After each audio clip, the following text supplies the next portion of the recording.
Hi, I'm Rick at Rick Turns, and today's video is... Seriously, turning with a chainsaw? That's just plain insane. Die, spindle block, die! Yeah! Well, I just got this Oregon chainsaw.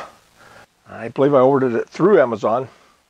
And the two important things about this chainsaw is it is self-sharpening and it is electric.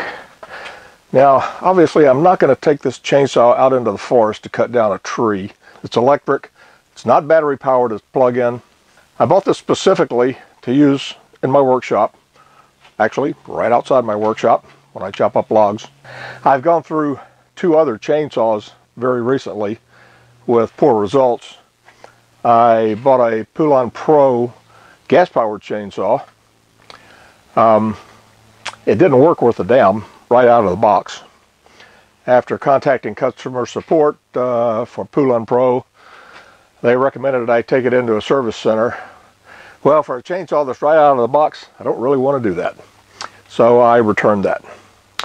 And then I used a Works, it's W-R-X, electric chainsaw. That's the first electric chainsaw I used. And that particular chainsaw, the chain kept jumping off of the bar. Of course, this is the bar right here, and the chain runs around it. But I couldn't cut more than about 2 to 3 minutes. The chain would pop off the bar. I had to stop and thread it back on. Thought I'd try this one because it is self-sharpening. Oregon's got a good name, a good reputation, at least with me. I've seen their products around a lot. All right, we're out of the box. I've read through the quick instructions. And let's see. We've got the oil port right here. And I don't think, yeah, there's a visual indicator right here of the amount of oil that you have in it.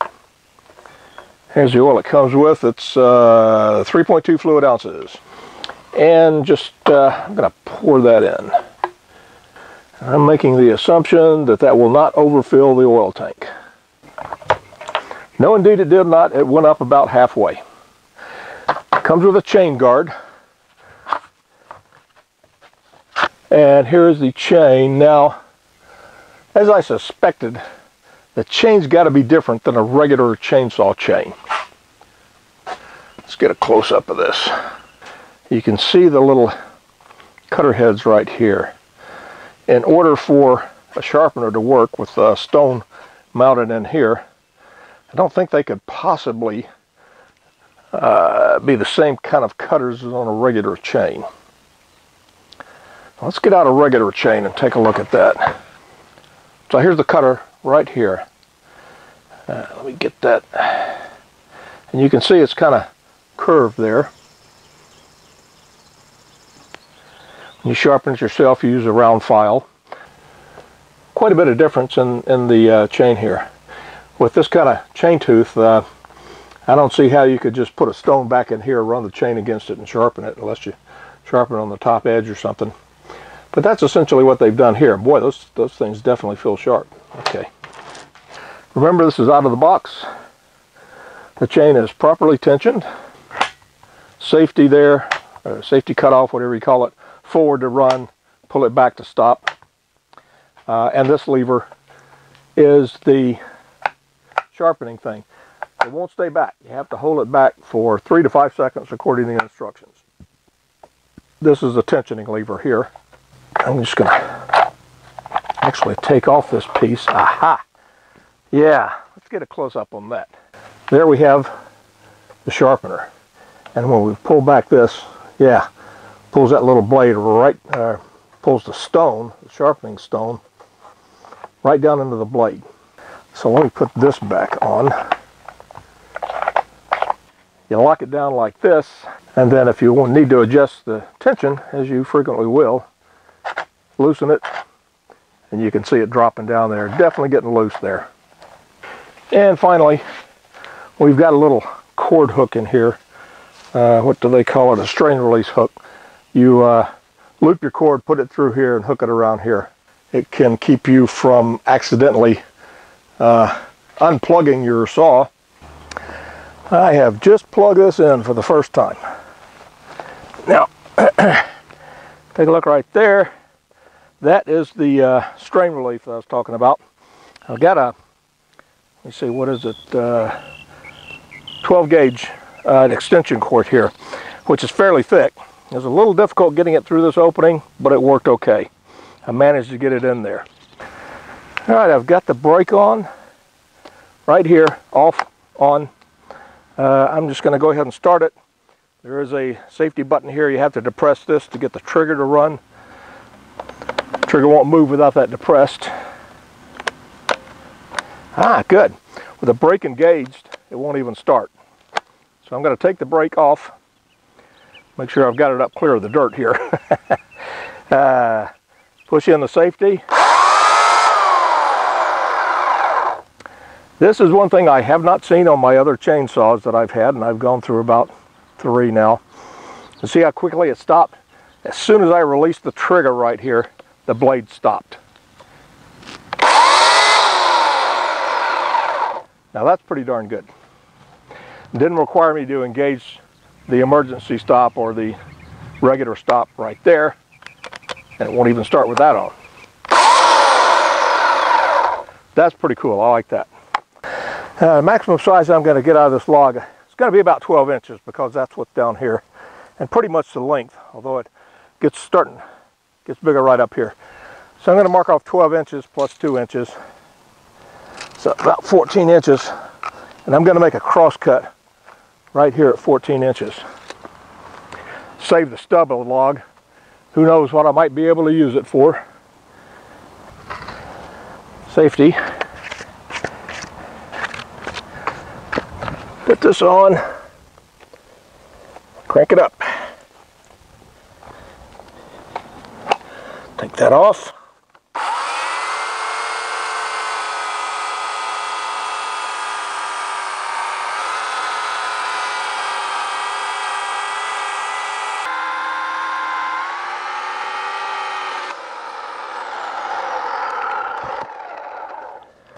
Okay, it cross-cuts beautifully, and I expected it to. Cross-cutting is easy.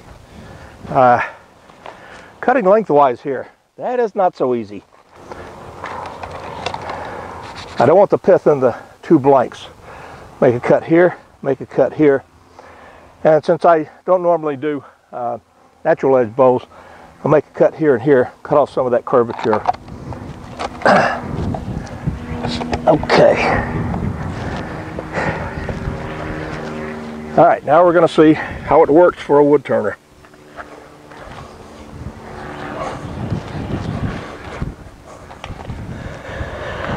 And that's a pith right there.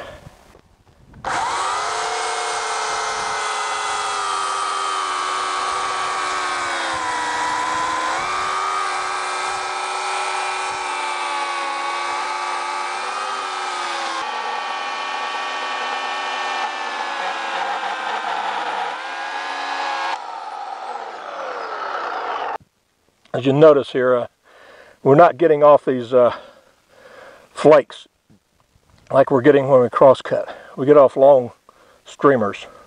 Now, I'm not going to know how loud that sounded on the video until I go back inside and put the video on my computer and bring it into the video editor. But I'll guarantee you it's not nearly as loud as gas-powered chainsaw. It's still loud, but it's not nearly as loud. All right, cut down to right here. That's as far as I'm going to go. Gonna make another cut right there.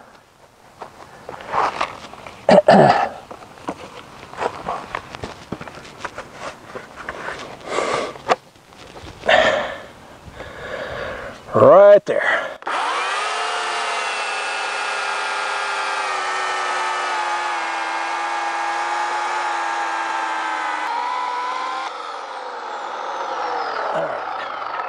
That's definitely as far as I want to go. I almost cut through, which I didn't really want to do. The reason for not making these cuts all the way through is so that the log will be steadier while I'm making all 4 cuts. 2 here, 1 here, 1 here. Going to make the outboard cuts all the way through right now.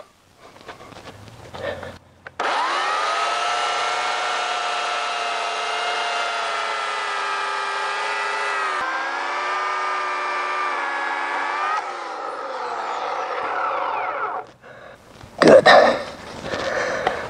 Now, I want to do this cut over here, but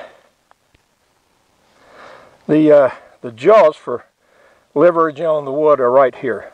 So I'm going to make this cut from that side so that those jaws will fully engage.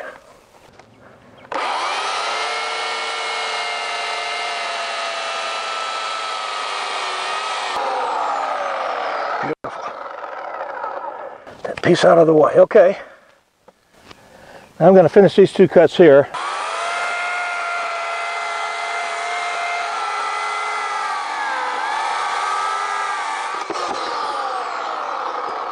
Okay. Now that is cherry. And I'm just going to complete this last cut here.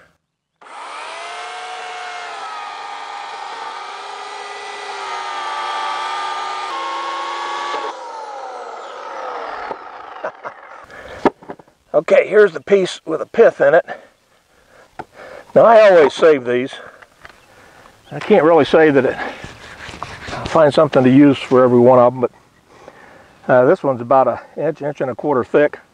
I could cut slats of it this way, get rid of the pith, and have some really nice blanks for turning very small items. This is the second piece that I just cut. You can see the sapwood here and the heartwood. Now it had already been sealed on the sides, so I may not do any more sealing to it. Normally you only need to seal the sides. Sometimes I'll put a strip of sealer along these places right here, trying to preserve it. Sometimes that actually works. Now I've got another log here. It's going to be my second log I've cut with the Oregon, and this time, get a close-up here, I've attached a action camera.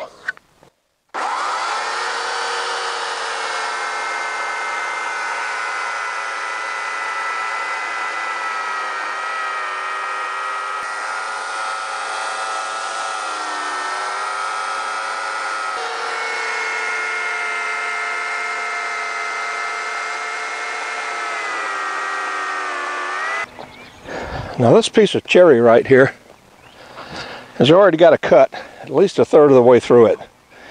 So I am just going to cut it right here.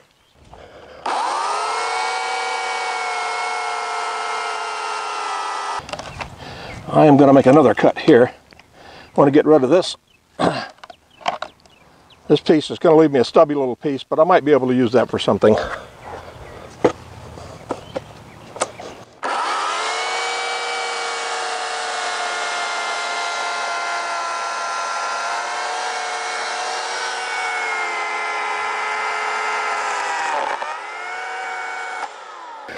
Looks like it was hitting something in there. I don't know.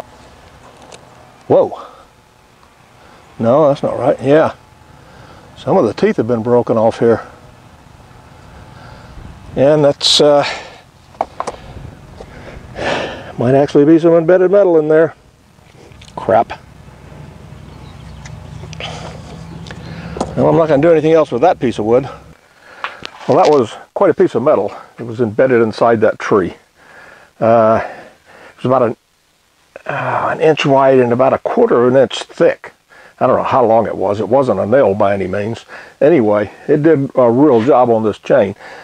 You can see right here, right there, that used to be a chainsaw tooth. Regular tooth is right over here.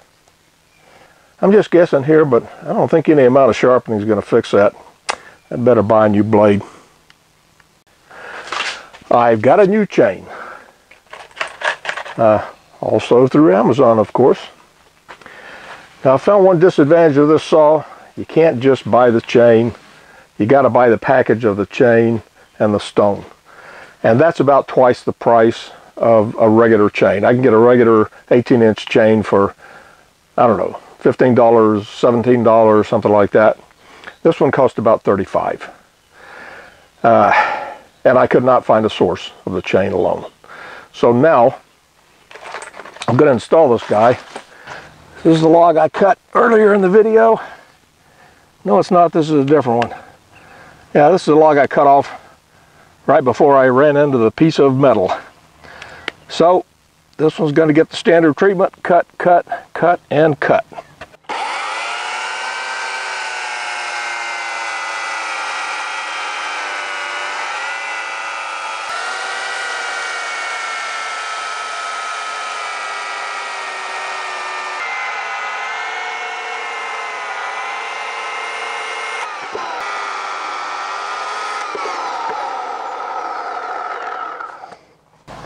All right, I've gone through, I don't know, 6 or 7 logs, cross-cutting, which I mentioned is easy, and cutting along the length of the log, which is not so easy. And this is my last piece. This is another chunk of cherry. Oh, I forgot. I'm going to sharpen it. I've already sharpened it once, just to see how it worked. So, take off the safety. What I'm going to do, let's see, we're good. Run the saw and pull the sharpening lever back. What I'm going to do is I'll run the saw, pull the sharpening lever back. Some sparks may show up. I don't know if they will. It's pretty bright out here. For 3 to 5 seconds.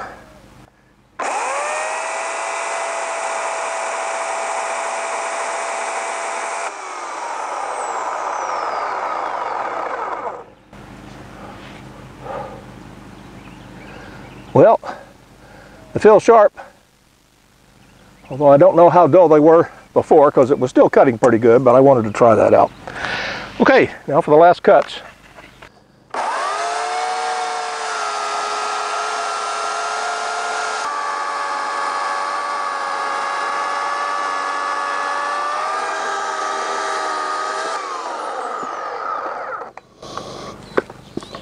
All right.